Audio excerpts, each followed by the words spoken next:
Ladies and gentlemen, drivers, gig workers, and everyone in between, welcome to This Week in Rideshare podcast. I'm your host, Jared Hoffa. Today, we are doing something a little different. We are focusing on one question. Why? Why didn't you call us after an accident? Why didn't you get our advice? We want to break down really the do's, the don'ts, and the whys of what you should do after an accident. And as always, Legal Rideshare breaks it down.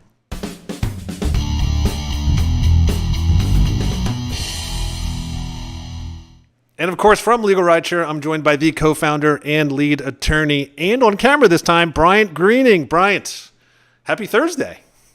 Happy Thursday, Jared. Yeah, we're a little bit early this week, but I'm excited for this segment. We're doing a little different this week. Yeah, I'm excited too. It's fun to get in front of the audience and drop our 2 cents, 10 cents, however many cents. I think probably only two to most drivers, but you know what? Two's better than none, right? That's right. Yeah, just like I said, drivers at home, gig workers, the segment really today, and this is something Brian and we discuss all the time ourselves on the phone at meetings, is the why. Like, why aren't drivers calling us? Why are you waiting too long? And we mean it in an honest way, and I think we really want to kind of dissect why that's happening, and also how important it is to call us, and what the difference is when you do call us. So I just think we need to cover some of those things. I think it's really important. But as always, Brian, I'm going to start off I think as always, it's crucial just for everyone to know what Legal Rideshare is and what we do. So why don't we start with that? Yeah, so at its core, Legal Rideshare is a personal injury law firm. We have been around since 2016, and we represent rideshare drivers and gig workers who have been involved in accidents and injured on the job. In really simple terms, what that means is we help drivers who get injured on the job recover for things like the cost of medical treatment, pain and suffering, lost wages, and any other damages that they sustain as a result of that injury. We put money in drivers' pockets after a crash. Yeah, and I think that's really the key too. I think you said money in drivers' pockets, and I understand. I mean, we talk to drivers all the time. They're in tough situations. They're squeezing by a lot of times. I don't think the message gets across that, listen, you hire a lawyer not to lose money. You hire a lawyer to make money. And that really needs to be stressed more. And I think I just want to get right into this, really, which is the topic of conversation today. And I want to hear from you, honestly, Brian. Why don't drivers call? Like, what is the reason that they hesitate, or even drivers that we've taken as clients that you've talked to? Like, what was the hesitation before they called you? Yeah, I think there's two overarching themes. It's obviously an individual choice for each driver, but the things that we hear the most often are fear. And what I mean by that is they're scared to get a lawyer involved because they think that if they bring a claim, they might get deactivated from the platform. They think that there might be some sort of retribution for filing the claim and having an attorney represent them. And then the other reason is that they try to do it themselves. They're thinking, I can handle this case. I don't need to bring on an attorney. I don't need to pay an attorney's fee. For some cases that may be true, but I would say the vast majority of situations where you've got an injury, you've got a long period of lost wages, the lawyer's going to add value. So, fear and I guess perhaps overconfidence are two of the primary reasons why drivers wait to call. Yeah, and at least from my experience, I've definitely seen the message. We've talked about this before, but I've definitely seen like the messages on Facebook where they're like, well, you're going to get blacklisted. Like, it's over now. So, good luck. If you chose to get a lawyer, you're screwed. I think that does need to be clear that there's not that retaliation. They can't do that. And it's just not worth it. So, I just want to also break down, I think it's really important here is, kind of, if you can walk me through just a basic accident injury claim that we would take, just a kind of a scenario that a driver might run into. I think we should start with that and explain what happens after that. Yeah, so I'll give you an example of a driver that I just spoke with yesterday. Driver is on the freeway, sitting in traffic, and another vehicle speeds up behind them, rear ends them, pushes them into another car. There's significant property damage. The driver feels pain immediately in their neck and their back. And at that moment, the driver is out of income in a variety of ways. One, they've lost access to their vehicle. Their vehicle is their moneymaker. And two, they are now injured and unable to work. Being a rideshare driver is actually a very physical job. You're bumping around in the car. You have to make quick turns with your neck to check for other vehicles. You're helping passengers in and out of the car at time. You're helping with luggage. So an injury takes them out. And from that point forward, they deserve compensation for their losses in terms of the medical bills that they're going to sustain, for their losses in terms of the wage loss that they're going to incur. And in the same vein, they deserve to be compensated for the pain and suffering that they're going to have to endure. You, and honestly, I'm curious about this because, I obviously guide drivers to understand the legal process and working with LegalRideshare. Do a lot of when you sign up clients for LegalRideshare, how many of them are aware that they can get compensation for all of these things, not just the car? Are they aware, or are they shocked that it actually happens? Well, most drivers are immediately thinking about their car. That's, as I just said, that's their moneymaker. That's the tool that allows them to earn an income. So that becomes the primary focus for a lot of drivers. And to your point, Jared, they often don't recognize that their injury is a compensable damage. That they are able to go through the insurance claims process. They're able to go to court if necessary to recover for their physical injuries. And a lot of drivers don't appreciate that. They don't understand that with that physical injury comes the opportunity to be compensated for it. Got it. Yeah, I mean that's just what I assumed, and I when I drivers come to my office up here in Chicago, I tell them that and explain that to them. They often look kind of shocked, like, wow, this is, I'm really interested in my car, but I didn't really think about myself. Which, as you said, you're in the car all day, you're taking a beating just as it is, and I don't know if I've had it. I don't know if you've ever had like just a whiplash or strained neck. It's amazing how much harder it becomes just to drive. Like you said, to turn your head, to get in the car. It changes. To do anything. Yeah, to do anything. And I think it's really overlooked. And that's why we're doing the segment. I want drivers to understand that there's just so much at play here. It's not just an investment on the car, it's an investment on your life, on your body, and your health. So it's very crucial.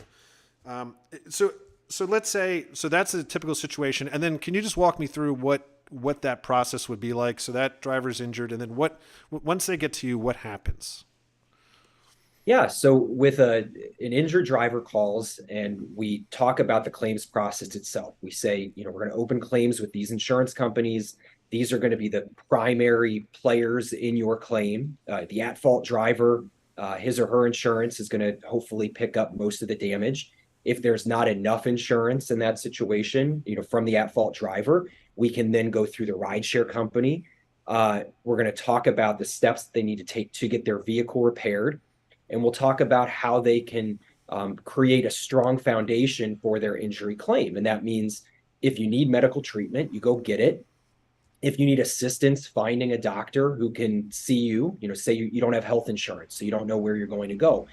I have a network of people that I work with who would be willing to give you that medical consultation and come up with a treatment plan, provide whatever you may need to recover for your injuries. And then they would get paid at the end of the case from the settlement. So I can help put you in touch with the medical treatment that you need at no out-of-pocket cost to you. And really that's a win for you. You get better, you get healed, you get back on the road quicker. And then, from the recovery from the insurance claims process, we'll be able to take care of those medical bills. So we'll talk about all those different aspects and what you need to do to set that claim up to be strong from the very beginning, because missteps in the foundation of a case make a claim perhaps unviable, or at the very least less valuable. And we want you compensated for every single damage that you've sustained, and we want you to collect every single dime that you're entitled to.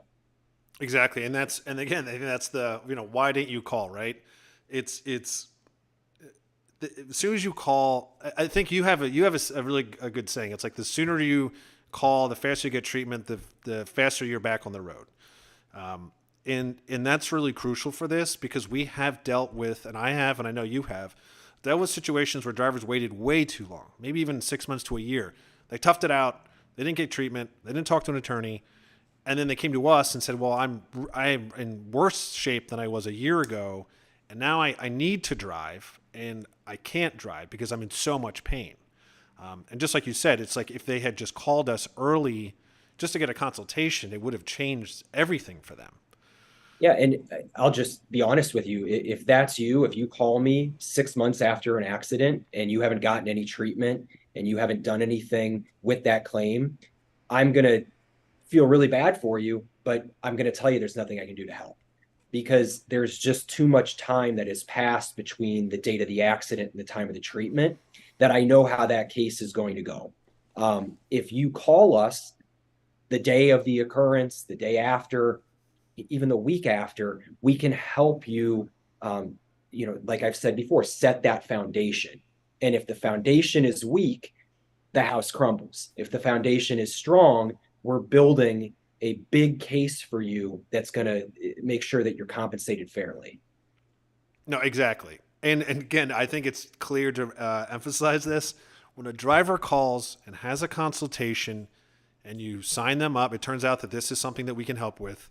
What is the cost to the driver? How much is the driver giving you to have you be their attorney? $0. So Okay, I think it needs to be clear. consultations are always free, and our law firm works on a contingency basis, meaning we only get paid from a successful outcome. We take a percentage from the settlement. If for some reason we're not able to secure a settlement or an award for you, you don't owe us any money. So say you come to us, you say you want our help, we find out that there's just no insurance to recover. That for some reason there's no insurance. Well, I'm not going to take any sort of attorney's fee there because we weren't able to recover for you. 99.999% of the cases, we're able to find a insurance policy. We're able to successfully secure a victory for our client, and that's when we take our attorney's fee. And again, you're never writing us a check. I'm never asking you to come drop off a retainer. It's all at the end of the case when we win. Got it. And typically, how long does a case run? So, start to finish, they hire you, go through all the process, the medical treatment. Is it about a year? Yeah, I would say a year is a fair estimate, but it really depends on how much treatment someone has. If you only need a month or two of treatment, well, then we're going to gather all those medical records and bills, and within 30 to 60 days after we get all the medical bills and records, I would expect to resolve the case. Now, if there's a lot more treatment, you need a month's worth of therapy, and then you've got pain management, and God forbid you need a surgery, then that's going to be a much longer process. But smaller cases are generally less than a year. Bigger cases can take longer. It largely depends. Got it. Well, Brian, I think this is really helpful. I think it can't be said enough that lawyers are not there to, at least us, LegalRideshare is not there to screw you over. We are here to help you to get you back on your feet and back on the road. I think it's just really important that we keep stressing we're on your side. We are not trying to burn you because if we did, we're in the social media world, baby. We would be destroyed on social media in a week, let alone being operated. It's 7 years now, right? 7 years we've been running. That's right. We are an established member of this community, and we've got a lot of friends in the driver community. We work with the lobbying organizations that work on behalf of you, like IDG. We work with various fleets who rent to you. We have so many drivers that we have helped that we've got advocates, throughout social media, whether it's Facebook, YouTube, Reddit. There's people out there who have had direct contact with us that talk about that we are a friend, and our goal is just to make sure that everybody understands that we are a resource to you, and we want the opportunity to, at the very least, consult you right after an accident for free. And if it works for you, we would love the opportunity to represent you throughout the process. Yeah, exactly. And most of you guys know by now, if you're posting on social media, it's likely me responding. I think some of you have already discovered my new segment, Driving Me Crazy. Just to kind of get out there and have fun with some of the stuff. Even though it's serious, I think it still could be entertaining sometimes. But yeah, we are there. We are everywhere that you can think of where to find us. LegalRideshare.com, help at LegalRideshare.com. We're everywhere. So I think it's just important, again, is like we said, why didn't you call us? Just call us, email us, send us a Facebook message. If something doesn't seem right, we're really willing to help. And even if it's not something that we take as a case, I mean, Brian, I don't know any other attorney in the country that answers questions like you do. Just questions that they can get an attorney to go, listen, we can't handle this, but here's what you should do. Or, hey, honestly, it's not something we can take, but I can refer you out. I think that really is important. I think it is too, and it shows. I hope and think that we are a part of the community. Our goal is not to have any driver feel like they've been left to the wayside or unheard. Any driver that we can give guidance to, we're going to do. And if we can't, say you ask about an area of law that's just not something that we practice, I'm going to be able to tell you where to look for the answer, or I'm going to tell you why I think, you've got an uphill battle, or, oh yeah, you've got a home run case, but this is where you need to go to handle that. So please don't hesitate to reach out to us. We are a resource to the community in any way that we can be. Yeah, exactly. So we're going to wrap this up here, and I'm going to give you, this is the last word as usual, in case people have just jumped on at the last minute of this podcast. Just let everyone know again what Legal Rideshare does, and then we will sign off for the week. Yeah, just to recap what we said at the beginning, Legal Rideshare is the first law firm in the United States that's entirely dedicated to Uber, Lyft, and gig-related accident and injury claims. So if you've been involved in an accident, if you've been injured on the job, we are here to help you. We are here to make sure that you're compensated for any loss that you sustain, whether it's medical bills, lost wages, pain and suffering, you name it. You give us a call, you shoot us a message online. LegalRideshare.com is the best way to find all of our contact information. Do not hesitate. Time is of the essence after an unfortunate circumstance, so please contact us immediately. Awesome. Well, thank you, Brian. And as I always like to say, that is the end of this week in Rideshare. See you next week.